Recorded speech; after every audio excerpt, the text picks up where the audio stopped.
"Where are you going?" her mother called out. "I don't know," Dorothy snapped. "Anywhere but here," and she walked out. No destination, no plan, just the sound of her footsteps echoing down the dusty road as tears fell from her eyes like rain. She had just 200,000 naira left in her personal account. She kept walking and walking. The street lights flickered as Dorothy walked, pulling her small suitcase behind her like a lost child clinging to an old toy. She kept walking. No idea where to go, no one to call. The thought that she had just 200,000 naira left in her personal account kept ringing in her head like a warning bell. She spotted a faded signboard at the corner of the road. Blessed Rest Hotel, cheap and comfortable. It didn't look like much. A small building with old paint. Dorothy approached the reception desk slowly. "Please? Do you have a room for the night?" Her voice was almost a whisper. The receptionist looked up lazily, then gave her a brief once-overs. 8,000 naira per night, he said flatly. Dorothy nodded, reached into her purse and took out her phone. She made the transfer to the provided bank account. She was given the key to room 9, upstairs. She dragged herself lazily to her room. Immediately she entered the room, she dropped her bag and sat at the edge of the bed. Then she broke down in tears. Not the quiet, graceful kind of cry, but the deep, ugly kind. The kind that shook her shoulders and made her curl into herself like a wounded animal.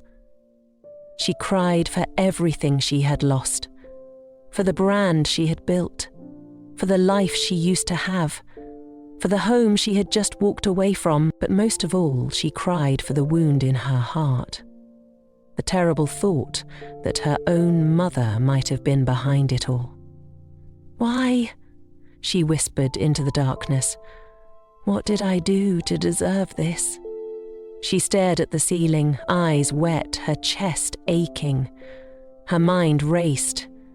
"You can't stay here forever, Dorothy. You have to do something," she thought to herself. Then, Amaka's name floated into her thoughts. Her best friend. Her sister in everything but blood. Dorothy sat up slowly. She hadn't really been in touch with Amaka because she shut everyone out of her life, but Amaka had called to check up on her on few occasions, back when money was flowing and life was easy, and before Amaka got married, she was always in Dorothy's house, eating her food, wearing her clothes, and borrowing her bags. After she got married and was having issues with conception, Dorothy paid for her IVF treatment, although it had failed.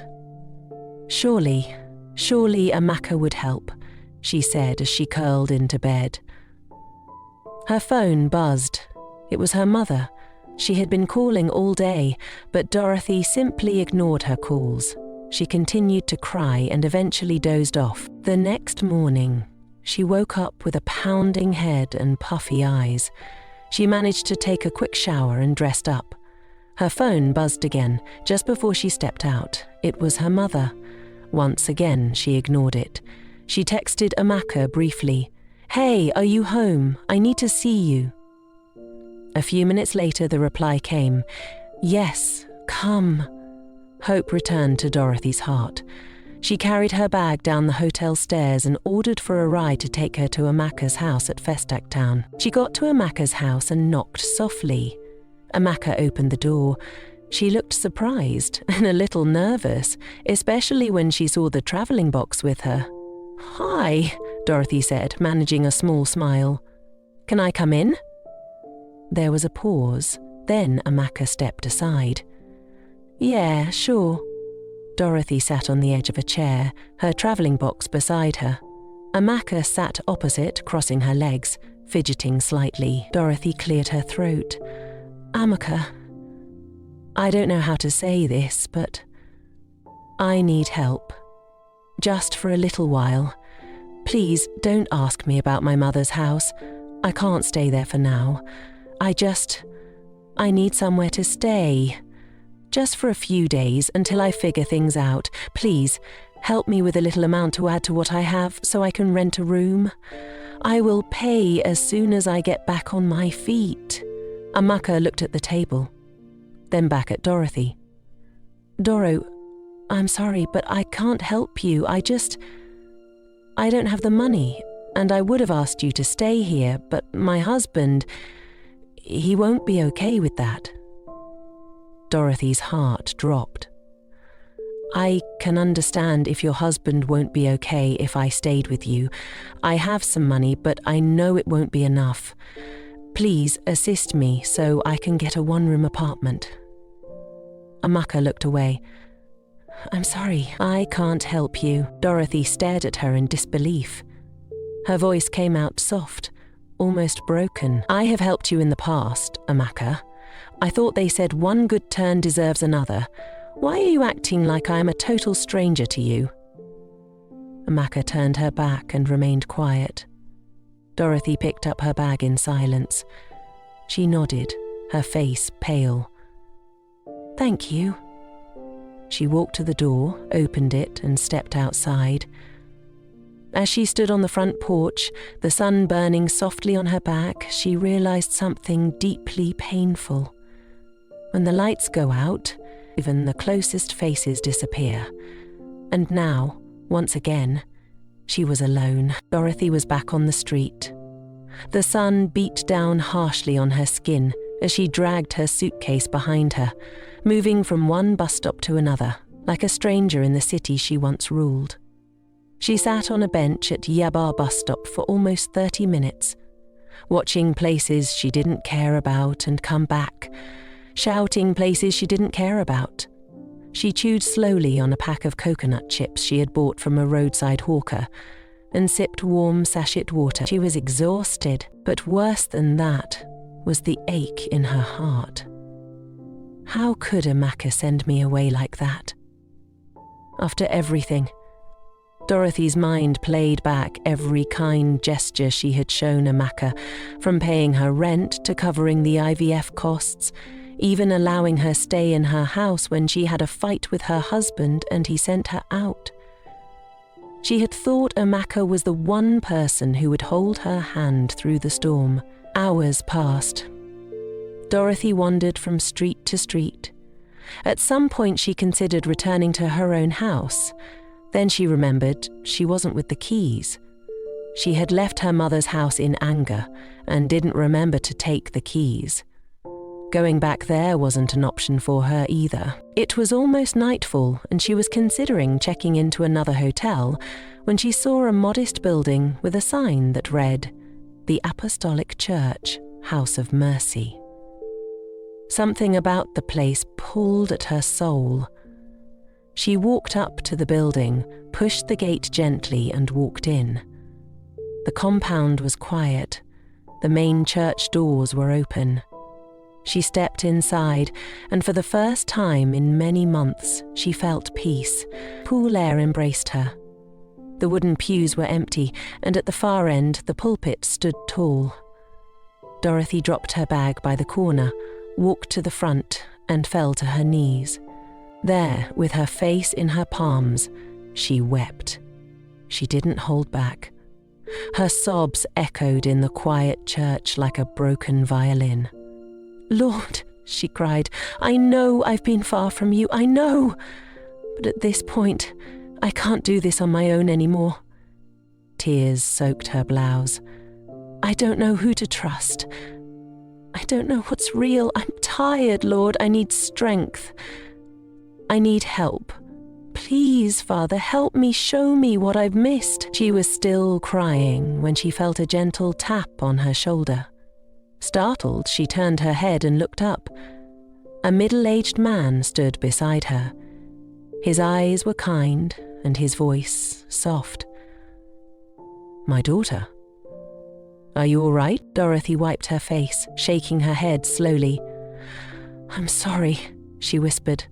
"I just needed somewhere to pray." The man helped her to her feet.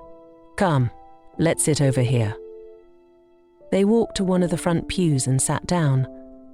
"I'm Pastor Ezier, the minister here," the man introduced. "Tell me, what happened? Why are you crying so much?" And so, between sobs and pauses, Dorothy told him everything.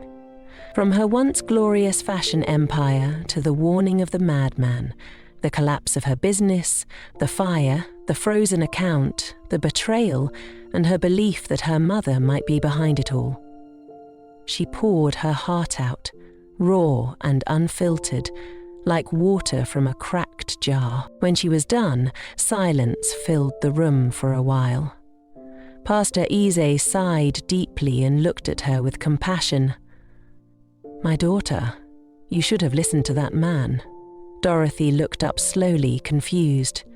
Yes, he looked like a madman, but the truth is, God sometimes sends messengers that don't wear suits and collars.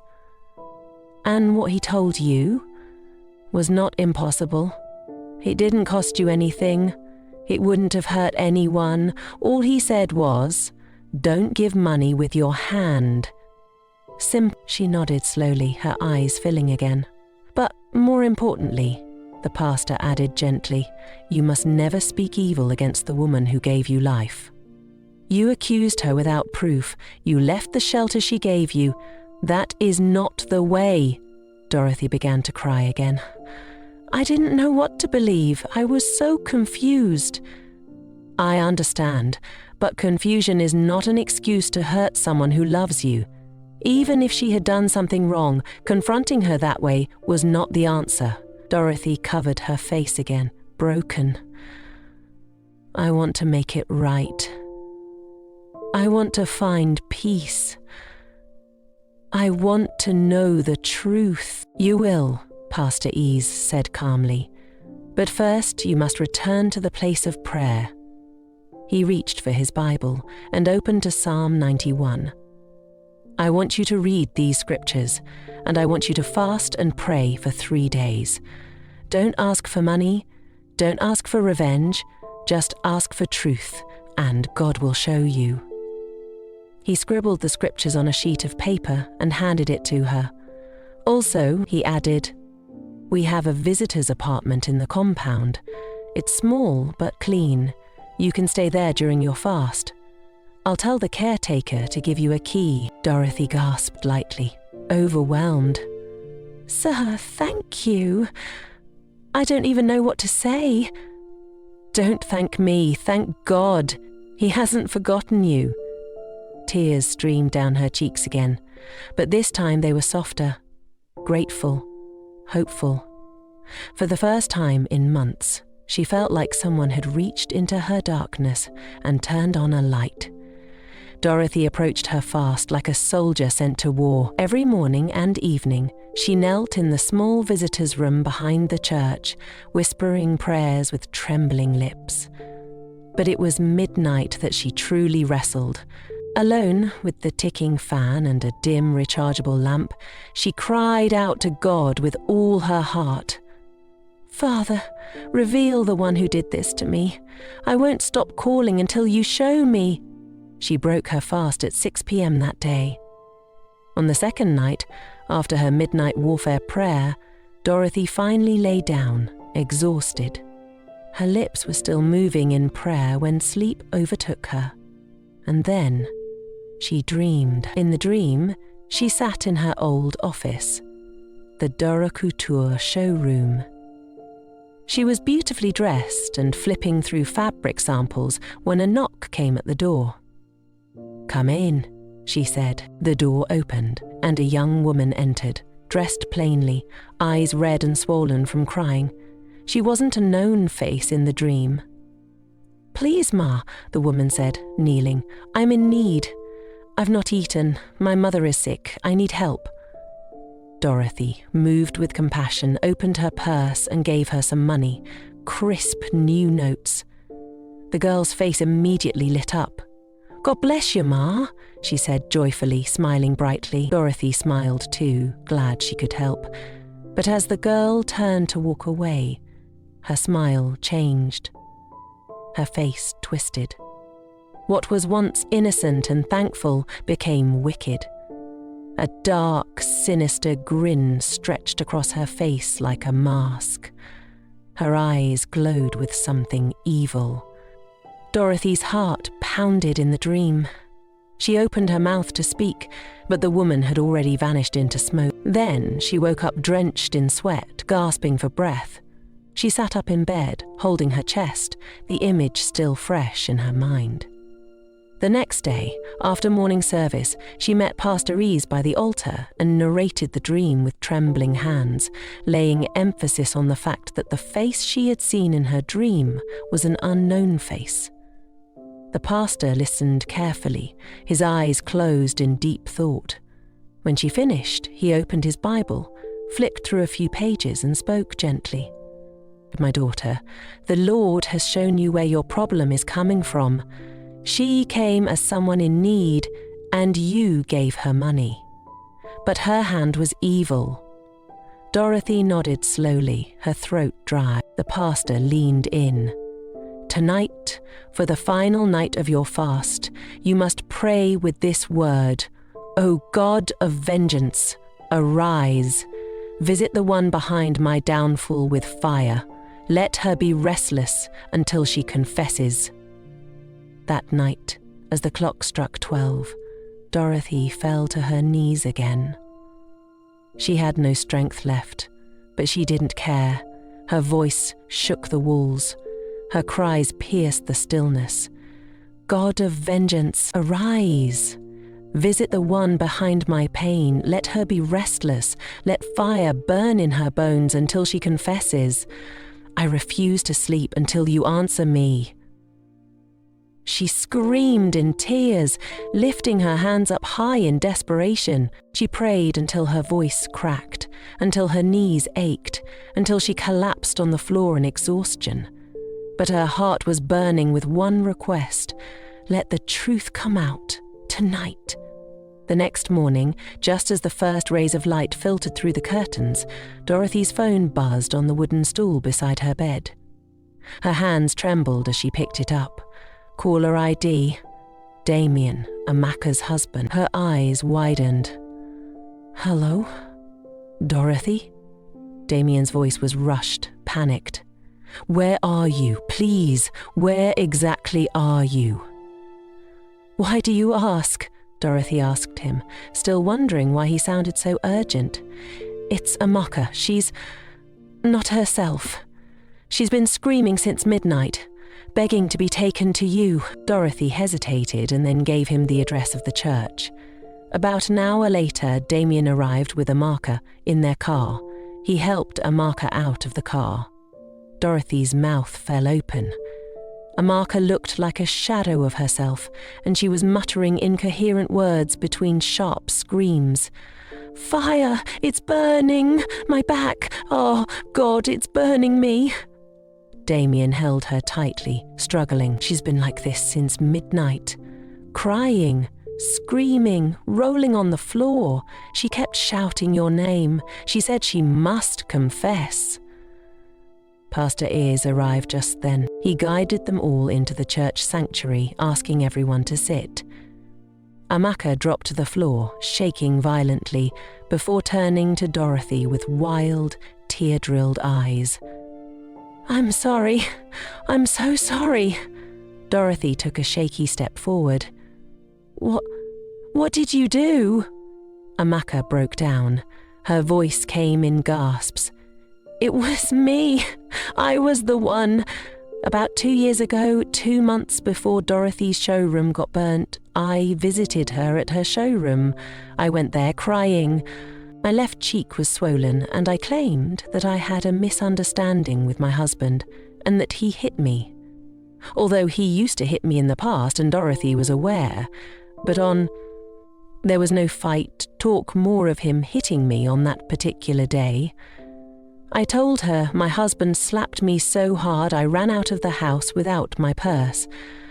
I lied that I jumped on a bike and told the rider to take me to her place directly, that the bikeman was outside waiting, demanding 500 naira. She believed me. She got up immediately and hugged me. She asked me to calm down. Then she opened her bag, brought out 500 naira and gave it to me without hesitation. What she didn't know was that I actually had money on me to pay the bike man, but I only wanted the money from her hand. When I got outside, I gave the bike man the money I had come with from home. The truth is, Damien never hit me. There was no fight. There was no argument. That swollen cheek? I slapped myself with the back of a spoon over and over again just to create the bruise. I rehearsed that story for days before visiting her. I left her showroom later that day after she consoled me. I didn't go home. I went to meet a herbalist in Ikorodu. 3 days before that, I had gone to him for help as frustrated. Dorothy was everywhere. TV, radio, magazines. First ladies and celebrities wore her clothes. People admired her and mentioned her name like she was some goddess. And me? I was stuck, struggling with a 9-to-5 job with meagre salary and a failing marriage due to childlessness. To make matters worse, Dorothy was always bragging about the deals she got. Millions this, millions that. Like she was rubbing it in my face. Every time we talked, it was as if she wanted me to know how far ahead she was. So, I became jealous and went to the herbalist and told him I wanted her to go down. Back to how she was before the fame. I paid him handsomely, and then he gave me instructions. He said, collect money from her, from hand to hand. It must be willingly given, no suspicion, then bring it to me. He also said it must be done within a period of time, else I would never be able to do it again. That's why I came up with the bike story. I needed it to sound desperate, believable. When I got to the herbalist after I left her office, he collected the money. He lit a fire in a clay pot and burned the money, together with camphor, ash, and a printed photo of Dorothy I got from Instagram. He chanted strange words. He called her name. He said the fire would swallow her influence and the ashes would scatter her favour. A few weeks after that, her showroom caught fire. Then her account was frozen. All the while, I pretended to be sorry for her, but I was actually happy. At least, I would rest from her constant contract announcements. Amaka concluded her confession. Dorothy sat like a statue, eyes locked on Amaka, as the final words of her confession echoed through the silent church.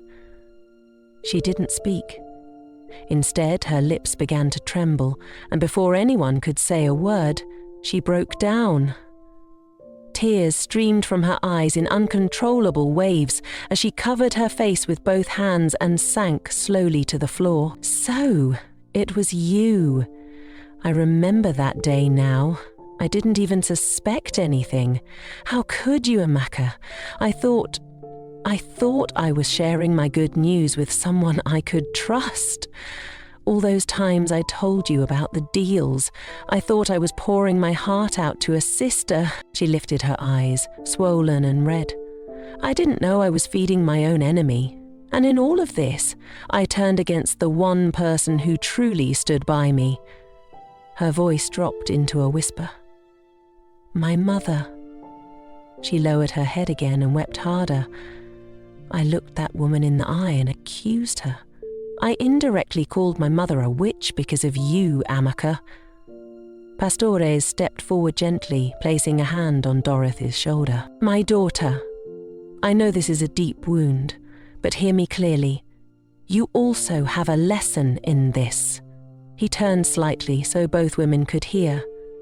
Some victories are meant to be celebrated silently. When God blesses you, it's not every success you must announce. There are people who will smile at your testimony, but their hearts will boil in secret.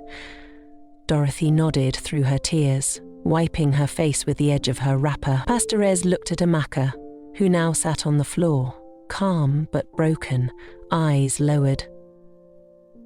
And you. God has exposed your deed. Not to destroy you, but to give you a chance to repent.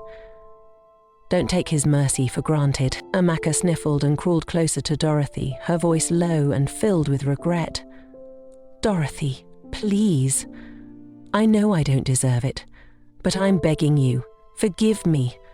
I was blind, wicked, envious, but I'm sorry.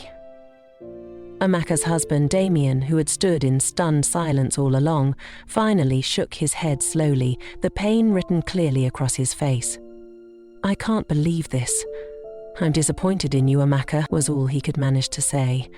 He stepped back toward the door and walked out of the church, his shame following him like a heavy cloak. Pastor Ease cleared his throat gently.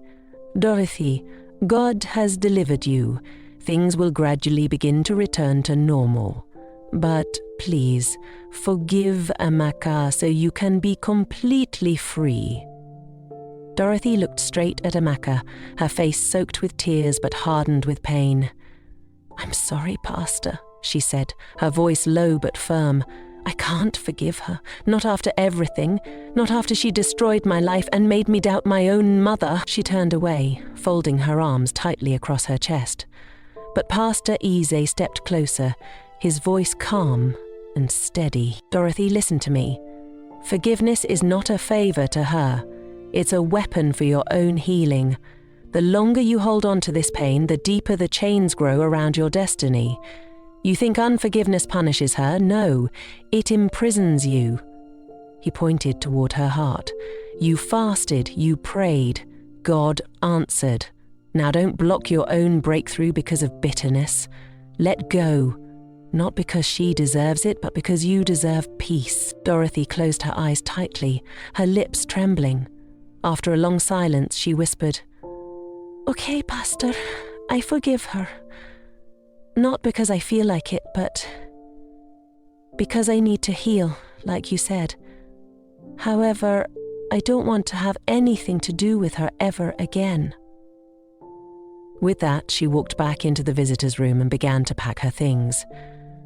She needed to see her mother immediately. By the time she was done and returned into the church, Amaka and her husband were gone. She begged Pastor Eze to go with her to beg her mother. Pastor, she said softly, her eyes already brimming with tears, please.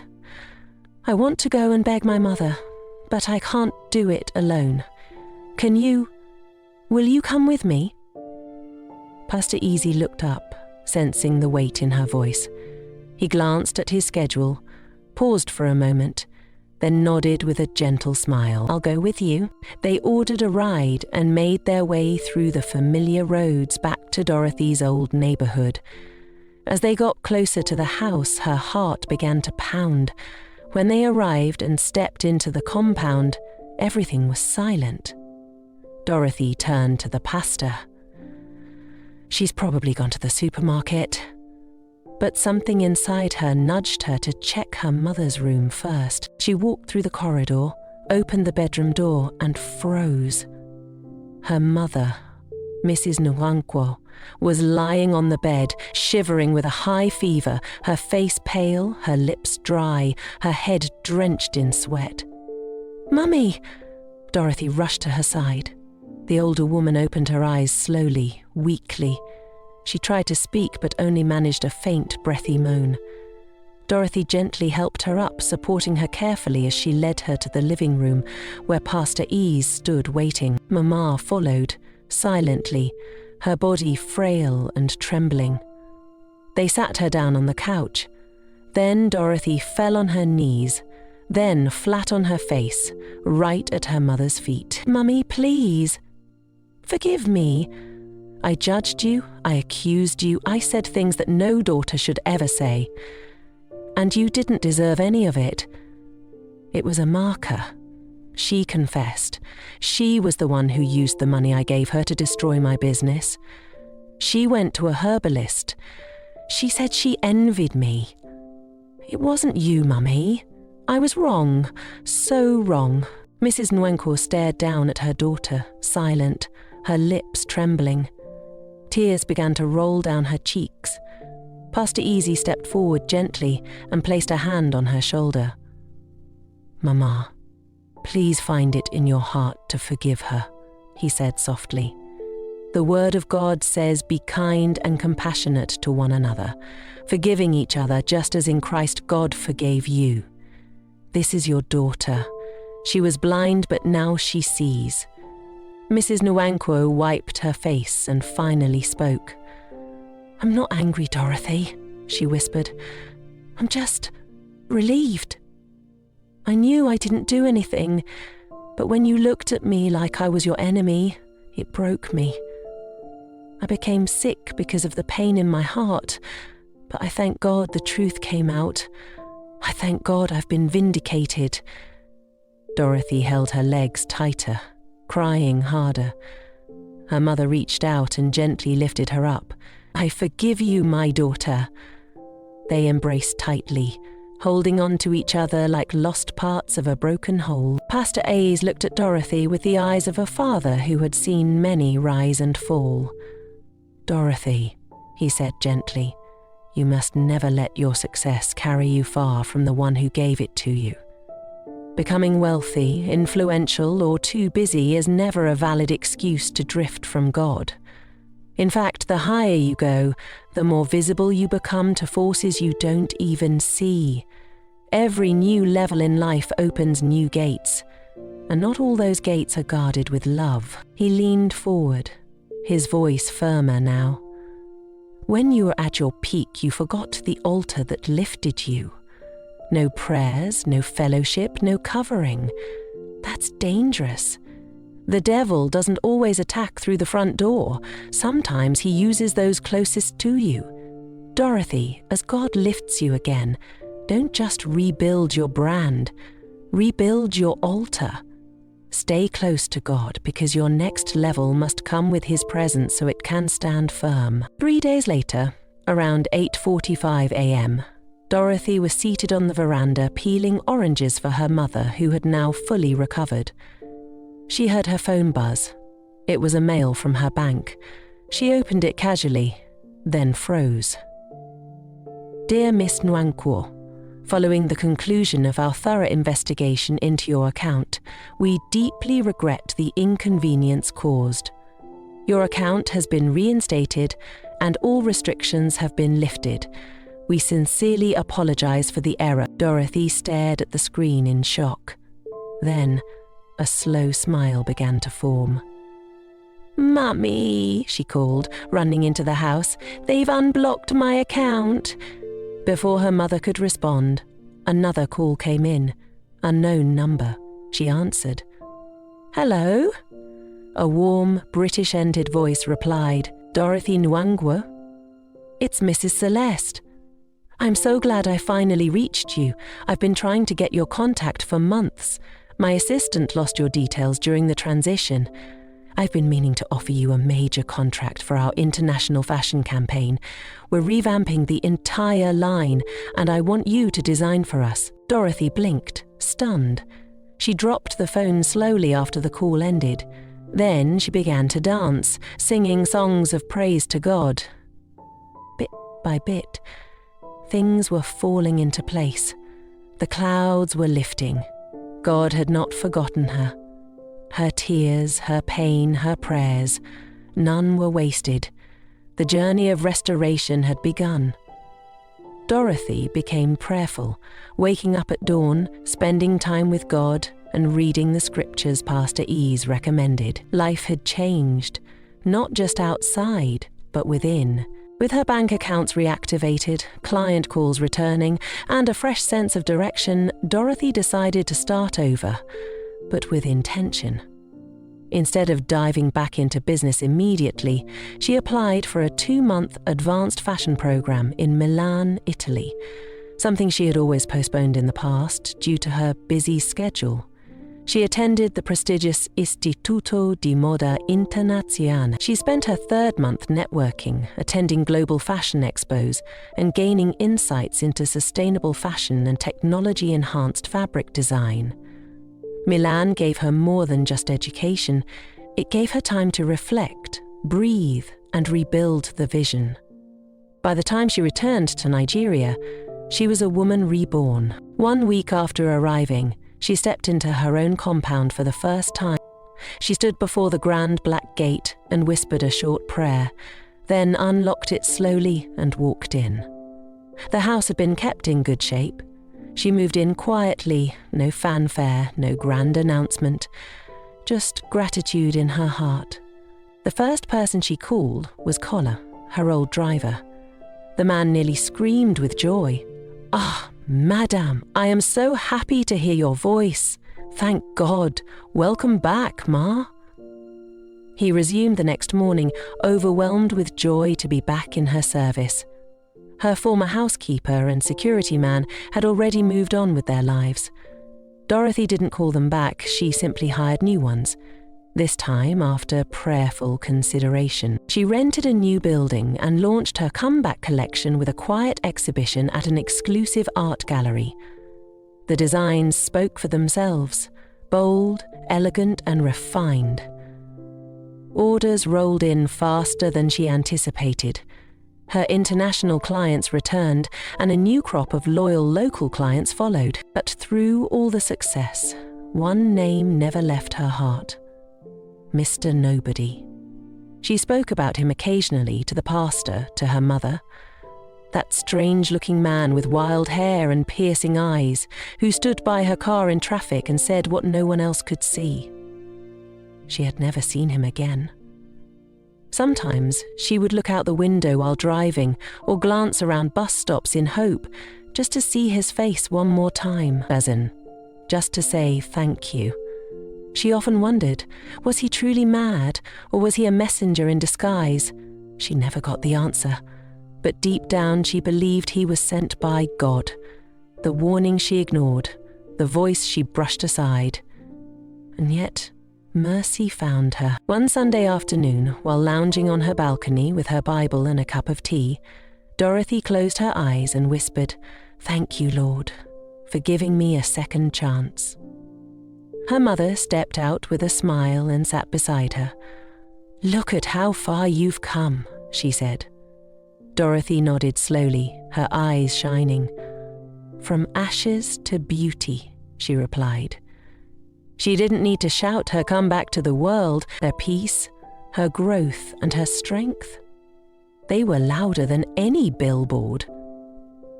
And from that day on, she vowed to never forget the God who brought her back from the pit, and the mad man who tried to save her before it all began. Sometimes, the voice that sounds the strangest carries the greatest warning. Be careful how you give. Not every hand stretched toward you is clean.